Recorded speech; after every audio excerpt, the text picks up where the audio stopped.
ரெகுலரா நம்ம பார்க்குற நம்பர் பிளேட்ஸ் இல்லாம, டிஃபரண்டான இந்த மாரி நம்பர் பிளேட்ஸ நீங்க பார்த்திருக்க வாய்ப்பு இருக்கு. இதுக்கு பிஹெச் சீரிஸ் நம்பர் பிளேட்ன்னு சொல்லுவாங்க. பிஹெச் சீரிஸ் நம்பர் பிளேட் அப்டின்னா என்ன? இது ஒரு நேஷனல் வைட் ரெஜிஸ்ட்ரேஷன். உங்க வண்டிய பிஹெச் சீரிஸ்ல ரெஜிஸ்டர் பண்ணா, எந்த ஸ்டேட்டுக்கு வேணாலும் நீங்க எடுத்துட்டு போலாம். அதர் ஸ்டேட் வெஹிக்கிள்னு சொல்லி நிக்க வச்சு யாரும் கேள்வி கேட்க மாட்டாங்க. ஆனா இந்த ரெஜிஸ்ட்ரேஷன் வெறும் 2 இயர்ஸ்க்கு மட்டும் தான். அதுக்கப்புறம் எவ்ரி 2 இயர்ஸ் நீங்க ரினியூ பண்ணிக்க முடியும். 15 இயர்ஸ் வரைக்கும். இது உங்க காருக்கு மட்டும் இல்ல, டூ வீலர்ஸ்க்கு கூட தான். இது புது கார் வாங்கும்போது மட்டும் தான் ரெஜிஸ்டர் பண்ண முடியுமா? அப்படி கிடையாது. உங்க கார் 15 இயர்ஸ்க்குள்ள இருந்துச்சுன்னா, இந்த பிஹெச் சீரிஸ்க்கு உங்களால கன்வெர்ட் பண்ணிக்க முடியும். ஒரு எக்ஸாம்பிளுக்கு ஆல்ரெடி உங்ககிட்ட ஒரு 5 இயர்ஸ் ஓல்டு கார் இருக்குன்னு வச்சுக்கோங்களேன்.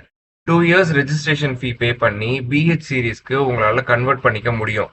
பட் நீங்க 15 இயர்ஸ்க்கு பே பண்ண ரெஜிஸ்ட்ரேஷன் காஸ்ட் ரீஃபண்ட் பண்ண மாட்டாங்க. இது எஸ்பெஷலி அடிக்கடி டிரான்ஸ்ஃபர் ஆகுற கவர்மெண்ட் எம்ப்ளாயீஸ்க்கும் மல்டிபிள் ஸ்டேட்க்கு ஃப்ரீக்வெண்டா டிராவல் பண்ற பிரைவேட் எம்ப்ளாயீஸ்க்கும் தான் சூட் ஆகும்.